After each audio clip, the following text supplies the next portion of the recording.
Okay, I know while you're here you made some wild Amazon purchases, but I also heard rumors about just this garage, and I obviously know that working out is a part of your life. Yes.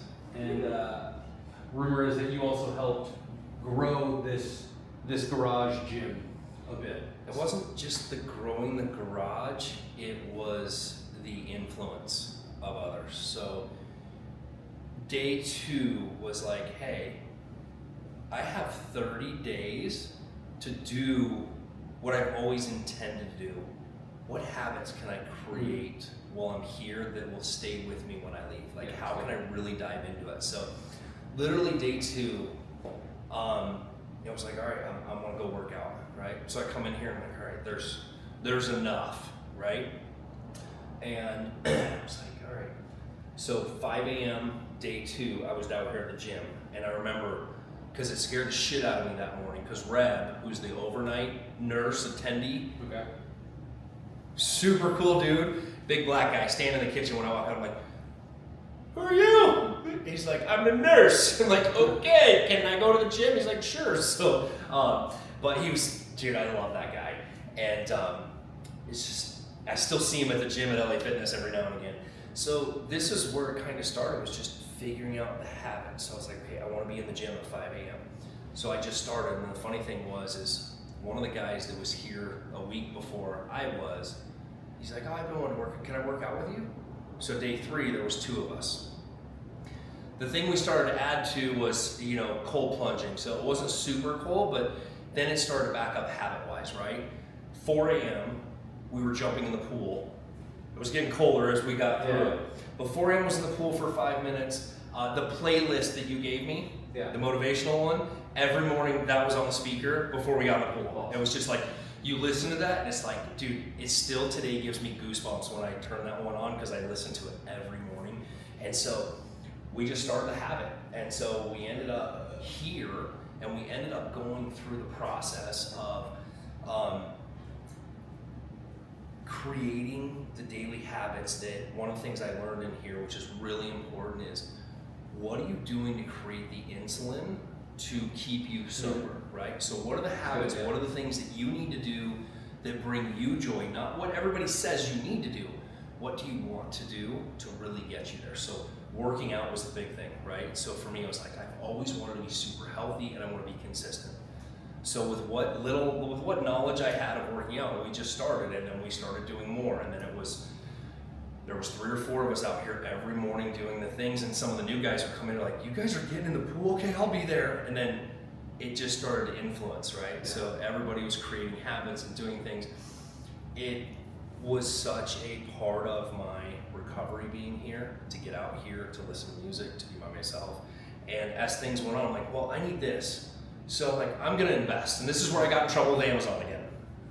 All of a sudden these big boxes start showing, and they're like, what the hell is going on? I'm like, I need things for the gym. I need another bench. And the funny thing is like, part of me was like, I paid so much money to be here, they should buy these 2 little things. And I just didn't care. Yeah. I'm like, I'm gonna buy these things because I believe it will invest in the people that come through here, right? So it's leaving a piece of me in here. So like even Chance, I'm like, man, this was my home, right? So the stretchy bands, the benches, the declines, the things were just things that were stupid inexpensive, but they just added to the experience out here. Seeds, right? And so it's still sowing seeds.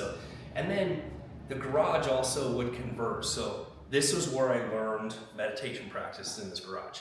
The first Monday we came in here, and Janice does, they called it Monday meditation, I called it Monday nap time. So about 1 o'clock in the afternoon, we come in here and we get the yoga mats out, and we get the blankets, the Mexican blankets, and we would lay down. I remember the first time she went through and showed me what mala beads were, right? Do you know what mala beads are? Yeah.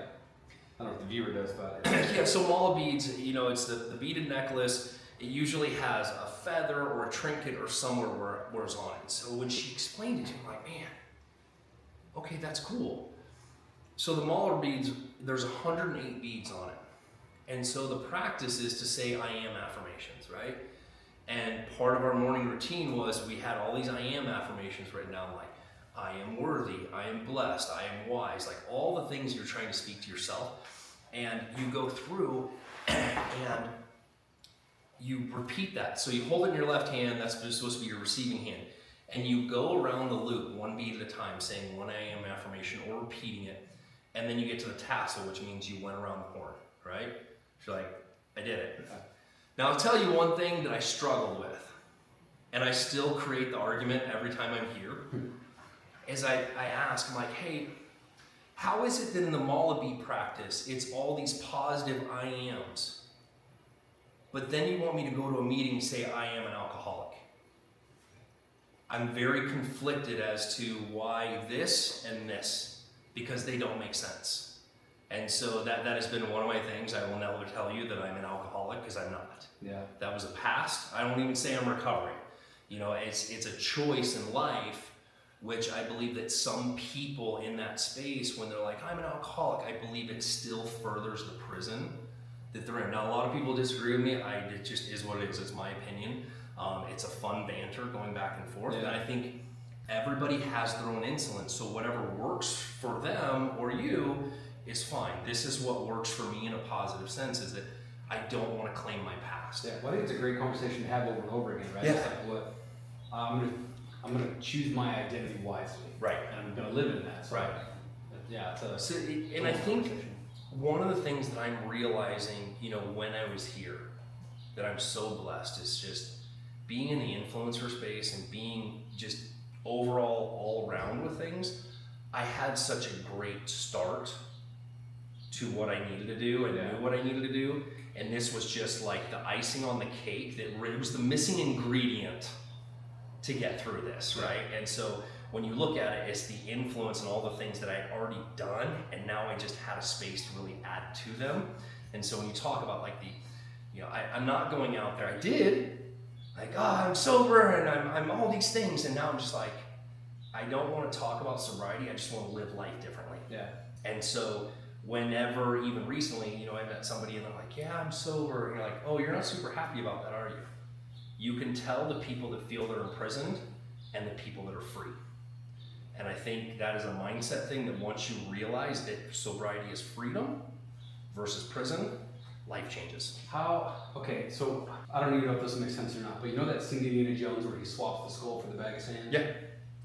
How do you navigate making sure you don't just swap something like the desire to drink for the desire to work out? Because physical activity, exercise, all that stuff is crazy healthy for the brain. It's replacing one addiction for the next. Yeah, so how do you, because you were 139 pounds when you came in here, now look at you. No, I'm just kidding.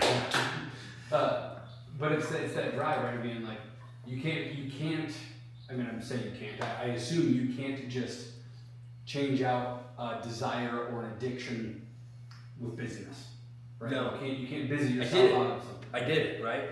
And here's what's really like kind of a cool factor or fact, is that when we did our timeline here, so they make you like, hey, what's your time like for birth to now? And you discover some things in your life, you're like, oh, this is where you start dealing with traumas, right? I struggle with some of that stuff. It's like, these are things that impacted my life, positively and negatively. And when I realized when I tried to do it before by myself for that 18 months, I was trying to do everything to replace it, including, we just talked about it today, including replacing what I was drinking. So I replaced alcohol with grapefruit juice and Red Bull. And that was my go-to cocktail when I was out and about, but I realized I'd never gotten through, and like, I just didn't need a replacement, right? I traded it. And so I was white knuckling it. I hadn't really just given it up and said, I'm good. And so that question really goes through, is like, yes, I see a lot of people that they do replace one for the other, right? And you see some people that AA is everything to them, and sometimes I question, like, well, is that an addiction, or are you recovering? But that is also their insulin, so I don't question why they're doing it at all. It's got to be their choice, their thing.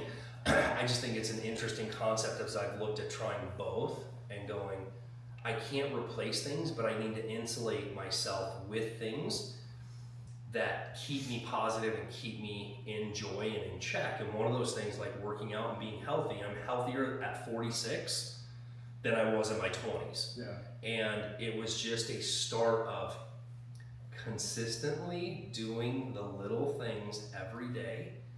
It wasn't a 90-day workout program, a 90-day here. It was just move every day, be consistent, and create the healthy habits around it. Yeah, and I know that you aren't trying to change anything about AA or even navigate that talking point, but it's so crazy because you think you'd be able to deduce from the fact that we're all individuals on an individual journey that not one single path works for all individuals. But yeah. No, it's like raising kids, right? We had this discussion in the car last night. I think the generation before me, my dad's generation, our parents' generation, they were taught that kids are just raised the same. You discipline them the same. They all have the same bedtimes. They all have the same things. And Wendy and I realized like these are two very different individuals that need different love. They need different time. They need different things. Yeah. Well, the journey through addiction is the same thing. We all have different variables and not one thing works for everybody. And some people believe like their way works. It worked for them. It doesn't mean it's going to work for you. Yeah.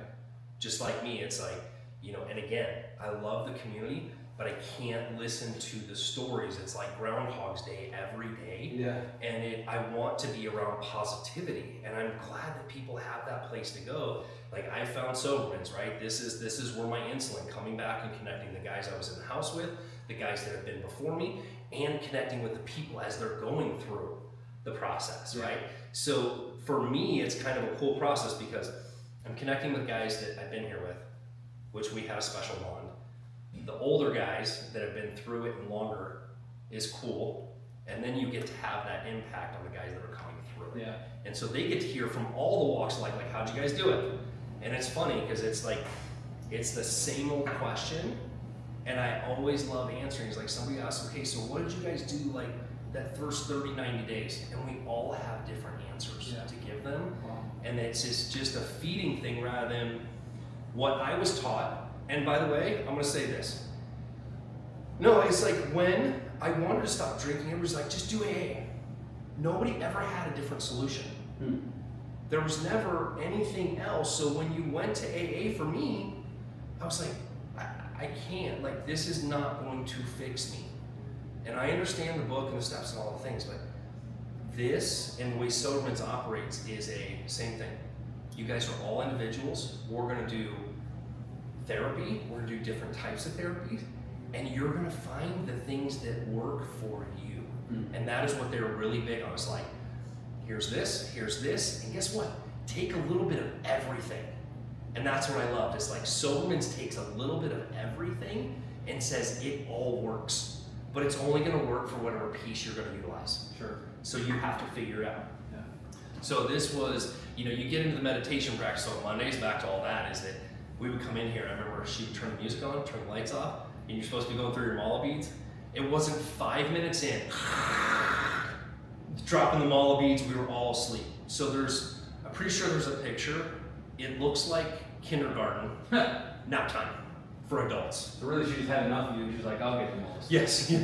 And so it was always awesome. And what was crazy is Janice would sit here in the light of this door, and she would read a meditation thing, and she would put us all asleep. It was like story time, but it was so awesome. The next thing that happened in here was Stretch and Gretchen. Oh. So that's what I would call her. Say that. Gretchen is she's in recovery, and she does yoga and meditation and the sound baths and the sound bowls and things. And she was just so awesome because she related to all of us.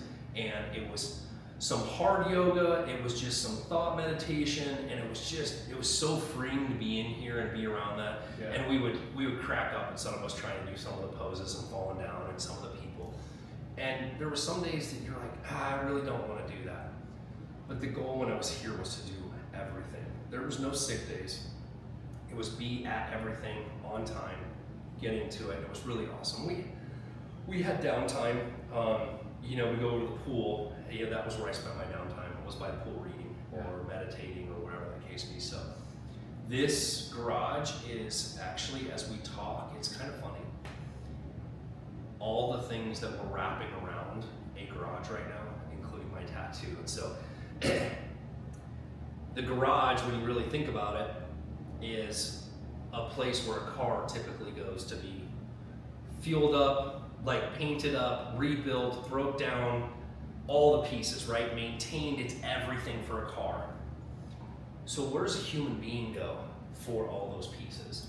And so, you know, this garage was a lot of healing for me.